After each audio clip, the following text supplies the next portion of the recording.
Archaeology has been the primary source of information for learning about the ancient pottery of the Mariana Islands. Here, I will outline what the archaeological record has revealed so far about the pottery traditions, beginning when people first ever lived in the islands, at least as early as 1500 BC, and continuing all the way through the end of the traditional Lati period, around the year AD 1700.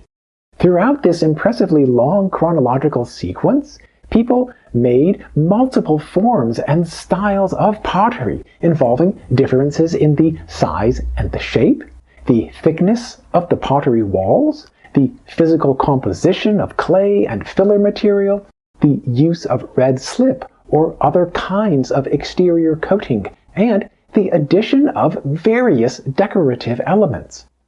Some of these aspects changed rapidly through time, while other aspects changed slowly. The resulting trends have been complex, yet they have been documented confidently in the archaeological record.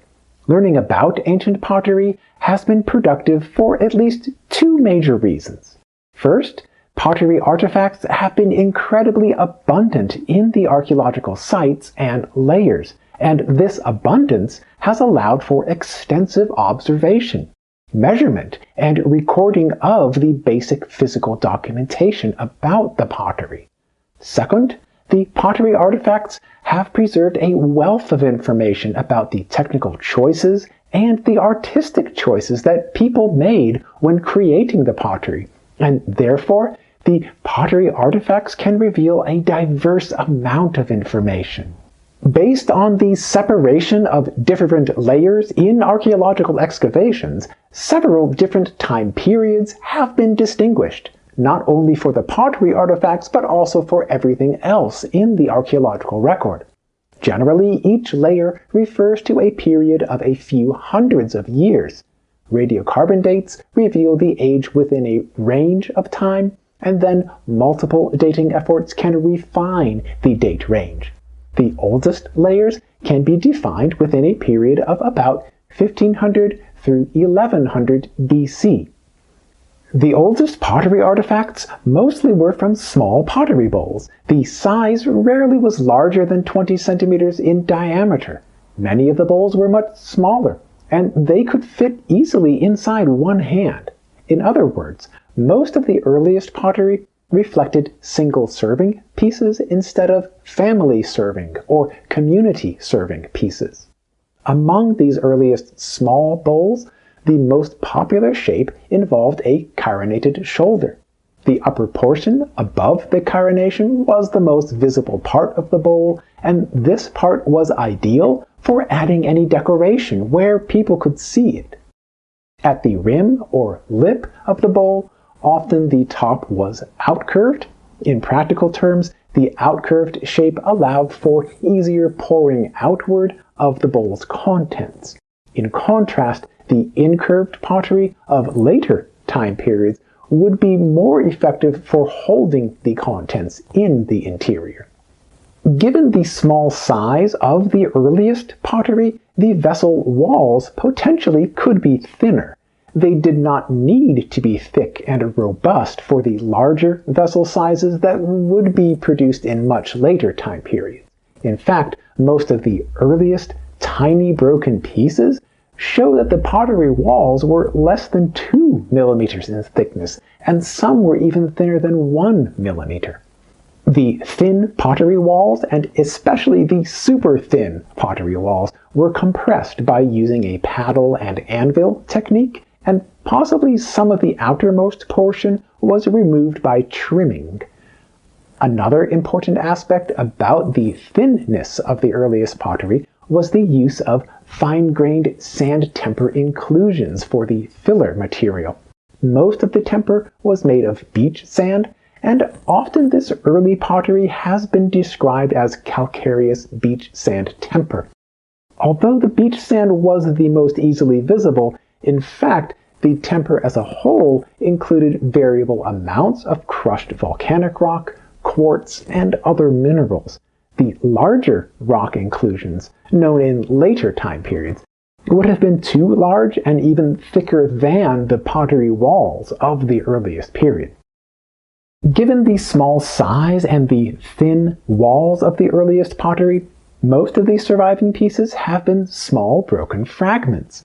Even the tiniest pieces, however, are essential for documenting the amount of pottery in an archaeological layer, the physical raw materials of the pottery, and other aspects. Nearly all of the earliest pottery showed the addition of a red slip or coating over the surface. A few pieces, however, were blackened and burnished. Added decorations were rare, but spectacular. They were made with a repertoire of dentate stamped designs, circle impressions or hand-drawn circles, and fine line incisions. These designs mostly were infilled with white slate lime, creating a highlight or contrast of the designs in white over the background of the usual red-slipped surface. The earliest pottery was highly distinctive, involving multiple aspects of specific choices in the form and the style, especially notable in the decorations that reflected a complex system. The next discernible time period was about 1100 through 700 BC. The pottery of this time period showed change in just a few of the attributes, but with a major overall result. The pottery of this period still was made mostly in the shapes of small bowls, but the smallest varieties had disappeared. Additionally, the trait of a carinated shoulder began to decline in its popularity.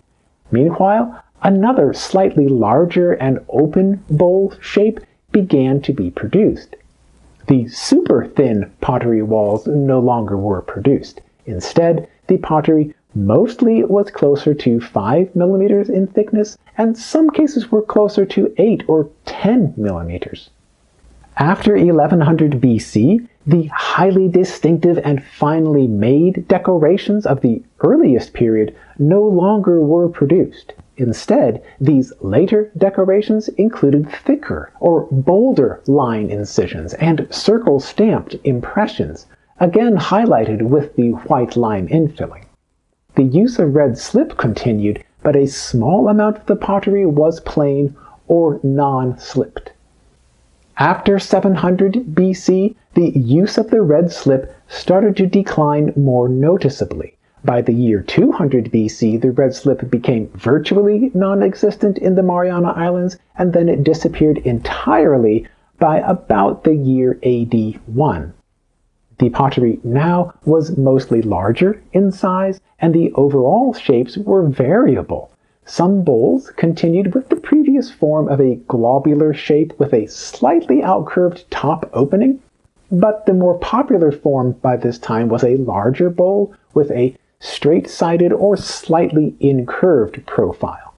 In all cases, the pottery walls were thicker, and different kinds of temper inclusions were added in recipes of mixed ingredients, relying less and less on the use of beach sand tempers. By 500 BC, the decorative system had changed significantly. The designs mostly were simple incisions, notches, or impressions, mostly around the rim or lip. Only very few cases have shown the use of white lime infilling after about 500 BC, and this trait disappeared by approximately 200 BC. Starting at some point between 500 and 200 BC, and then continuing through AD 500, two new forms of pottery defined this period. Both were made with flat bottoms and nearly vertical sidewalls. The joining point of the base with the sidewall was close to a 90-degree angle, and this juncture often was the point where the pottery was broken. One option resembled a small cylinder or cup. The other, more popular form was a large, open but shallow vessel, sometimes described as a pan shape. In some cases, especially prior to about AD 200, the walls of the vessels were variably 5 through 10 millimeters in thickness, while the bottom bases could be substantially thicker. Later, after about AD 200, the thickness generally was in the range of 8 through 12 millimeters. The larger pottery vessels of this period sometimes have retained the impressions of plated mats on their underside exteriors.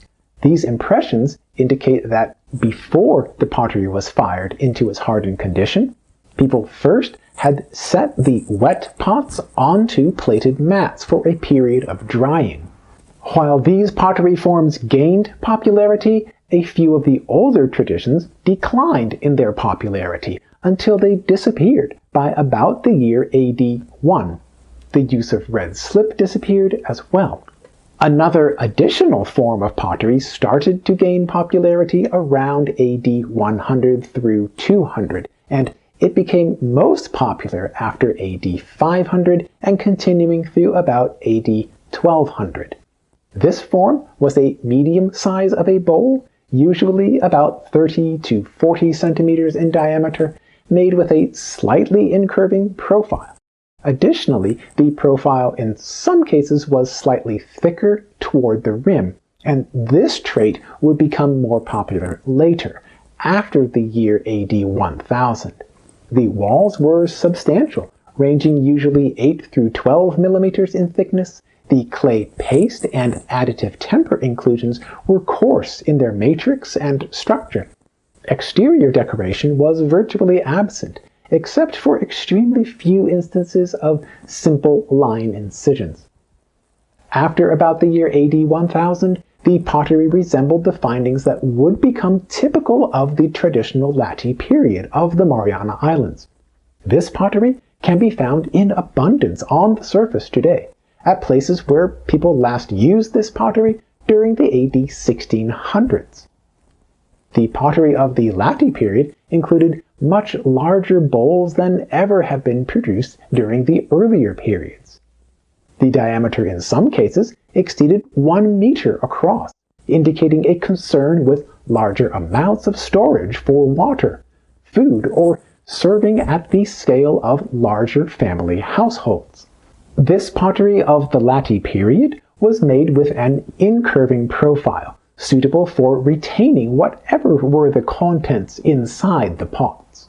An important distinctive or diagnostic trait of the Lati period pottery was the thickened profile of the incurved rim. This shape was made by moving a hand around the top of the pot while it still was wet during the shaping, before the drying and firing stages. The fingers were positioned around the exterior, while the thumb was positioned along the interior, thereby creating the distinctive thickened rim shape. This aspect occurred most frequently in Guam and Rota, and it occurred less frequently farther north. Again, most popular in Guam and Rota, the exterior surfaces often were marked with rough comb-like drag marks, always aligned vertically on the exterior, but made in variable sizes and shapes. Some resembled marks by scratching or wiping with rough fibers. Most cases were incised by dragging the edges of shells, vines, or other objects vertically along the exteriors. I should clarify that I have presented only the major categories, forms, and styles of pottery. Several finer details, nuances, and variations of course have been documented. Now that I have outlined the basic chronological sequence of the Marianas pottery, I would like to emphasize that many studies have considered more closely about how the pottery was made during each time period, what kinds of residues might be identified on the pottery surfaces, and what more can be clarified about the decorative system and how it changed through time. Several questions about ancient pottery, of course, still can be addressed, and new discoveries always will continue.